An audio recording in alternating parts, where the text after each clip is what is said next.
بسم اللہ الرحمن الرحیم۔ السلام علیکم پیارے دوستو، حکیم لقمان کے حکیمانہ اقوال قرآن کریم میں نقل کیے گئے ہیں تاکہ تا قیامت تک آنے والے انسان ان سے فائدہ اٹھا کر اپنی زندگی خوب سے خوب تر بنا سکیں۔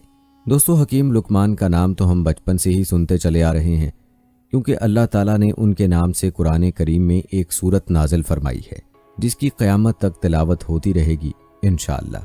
پیارے دوستو، اس سورت کی تلاوت کے باوجود بھی بہت کم لوگ اس بات سے واقف ہیں کہ حضرت حکیم لقمان کون تھے۔ یاد رہے کہ اللہ تعالیٰ نے ان کے نسب، خاندان اور زمانے کے بارے میں تو اپنے کلام میں کوئی ذکر نہیں کیا، لیکن ان کے حکیمانہ اقوال کا ذکر فرمایا ہے۔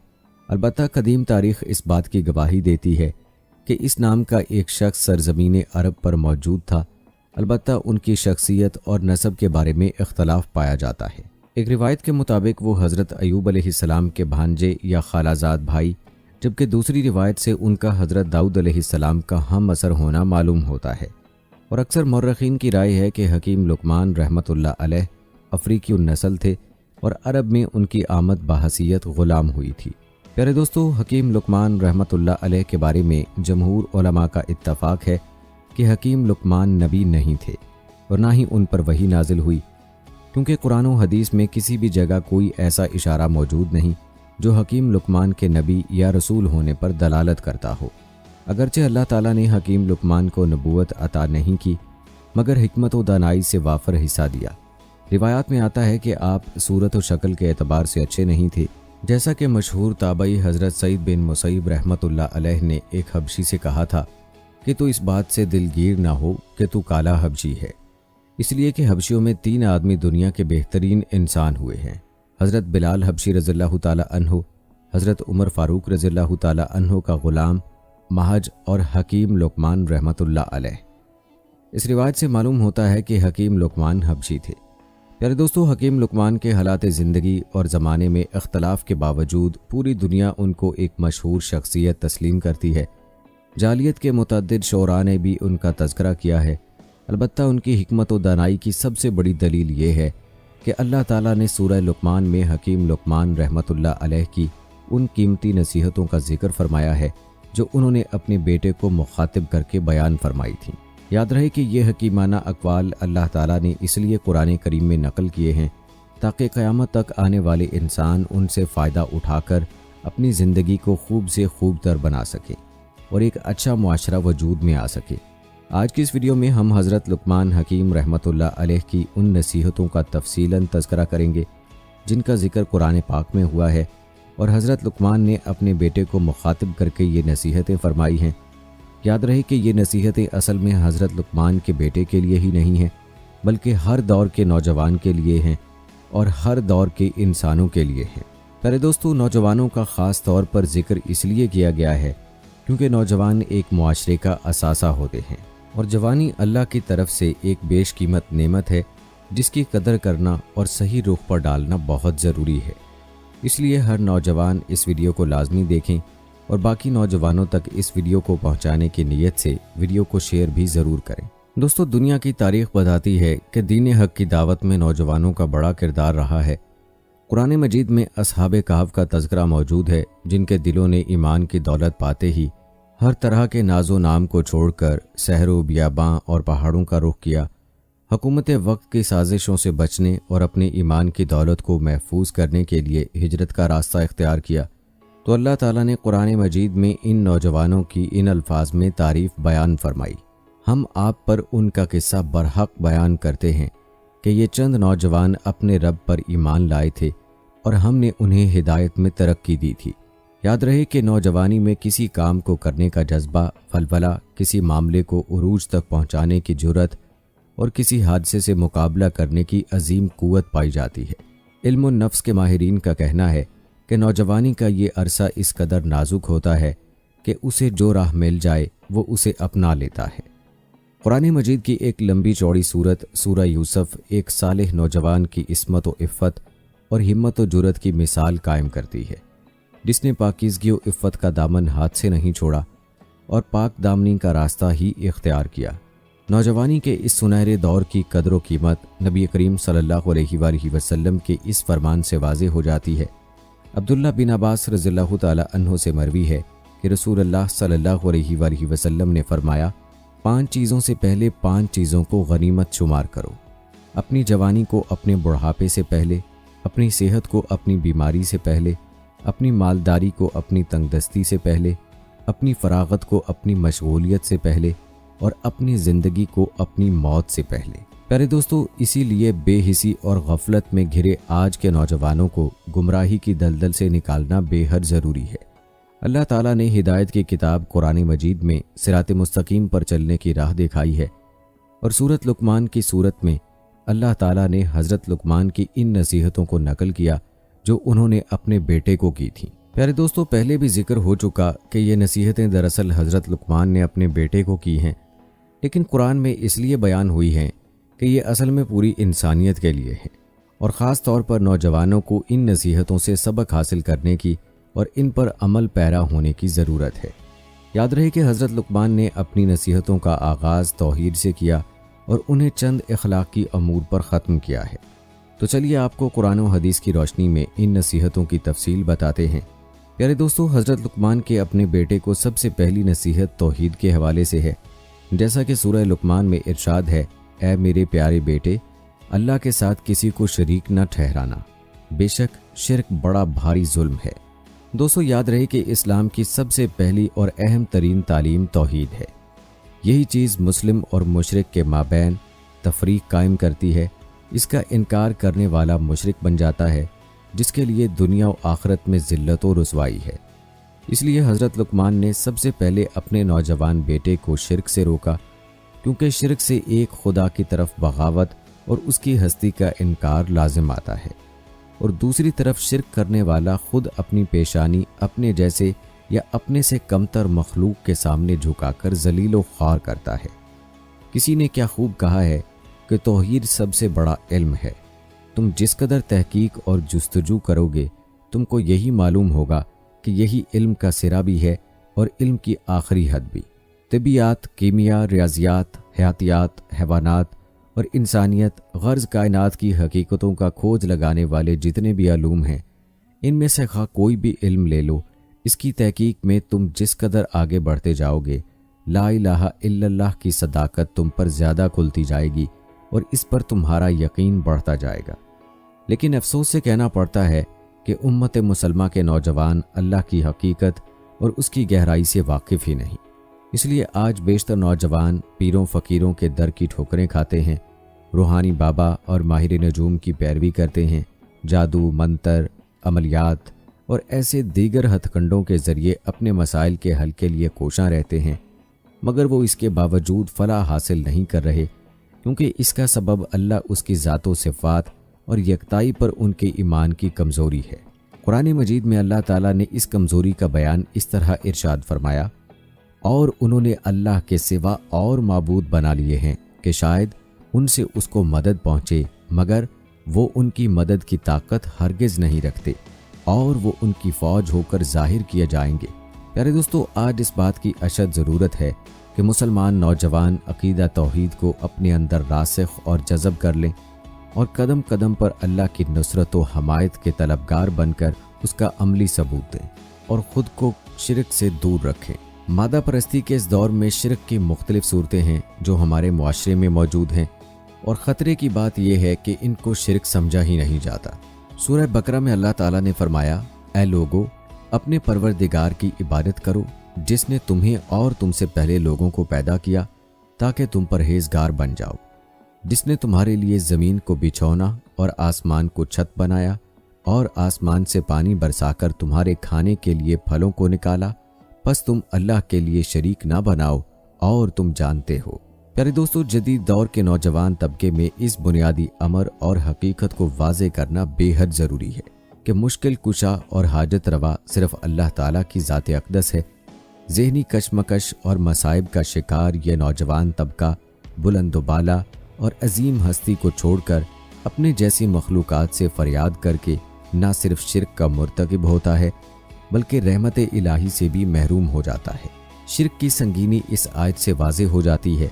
سورہ نساء میں اللہ تعالیٰ نے فرمایا، یقیناً اللہ تعالیٰ اپنے ساتھ شریک کیے جانے کو نہیں بخشتا اور اس کے سوا جسے چاہے بخش دیتا ہے، اور جو اللہ کے ساتھ شریک مقرر کرے اس نے بہت بڑا گناہ اور بہتان باندھا۔